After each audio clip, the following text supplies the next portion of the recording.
Para entendermos o que ocorre no experimento, primeiro devemos identificar e entender os fenômenos que ocorrem nele. O primeiro fenômeno que a gente observa é o poder das pontas. Alguns corpos, quando nós estudamos eles, nós percebemos que eles não possuem a suavidade de uma curva suave. E o que acontece quando nós eletrizamos esses corpos é que as cargas elas tendem a ir para essas pontas, aumentando assim a sua densidade com relação às outras áreas dessa superfície desse corpo.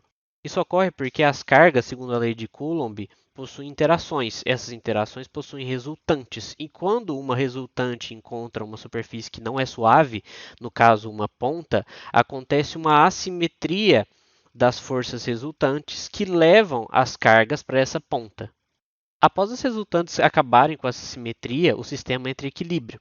E quando nós percebemos esse equilíbrio, nós percebemos que as cargas agora elas possuem uma densidade muito maior nas pontas do que em qualquer outra parte do corpo.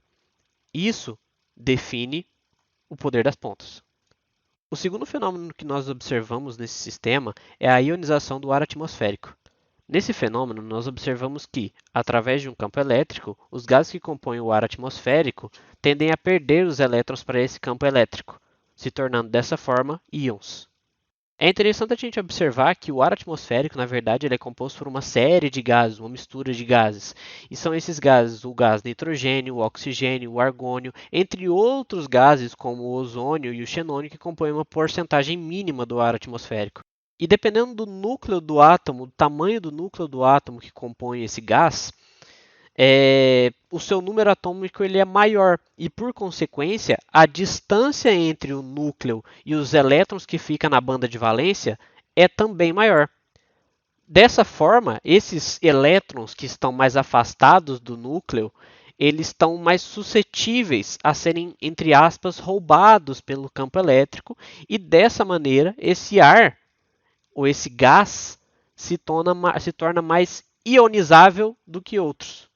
O terceiro fenômeno que a gente observa nesse experimento é a eletrização, em específico a eletrização por atrito, que é o princípio básico por trás do gerador de Van de Graaff. Quando nós falamos de eletrizar o material, nós estamos a falar de alterar o equilíbrio entre as cargas desse corpo, né, tornando-as mais negativas ou mais positivas.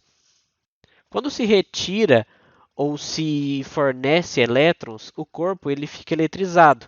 E isso permite com que ele tenha algumas interações com outros corpos, sendo essas interações para eletrizar ou descarregar nesses outros corpos. Uma dessas interações a gente chama ela de eletrização por atrito, que é o princípio básico pelo qual o gerador de Van de Graaff funciona, né?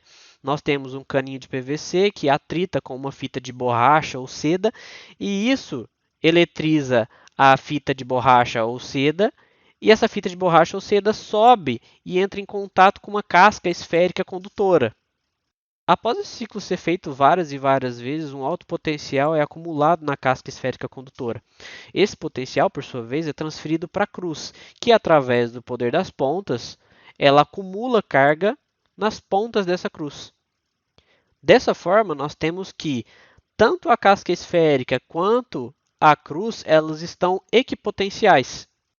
No entanto, como a gente viu anteriormente, o poder das pontas faz com que as cargas do corpo tendem a ir para suas extremidades, né, para onde existem rebarbas ou locais que são mais pontiagudos do que os outros, e aí as cargas elas se deslocam para esses locais, aumentando a densidade de carga naquele local e, por consequência, aumentando o campo elétrico daquele local. Esse campo elétrico ele acaba ionizando os gases do ar atmosférico que estão em volta dele. Quando esse gás ioniza, ele acaba ficando com o mesmo sinal da cruz. E como a gente bem sabe, cargas de mesmo sinal se repelem. Então, dessa forma, o gás ionizado ele tende a se deslocar para frente porque a cruz empurra ele. Mas assim como a cruz empurra o gás ionizado também empurra a cruz para trás.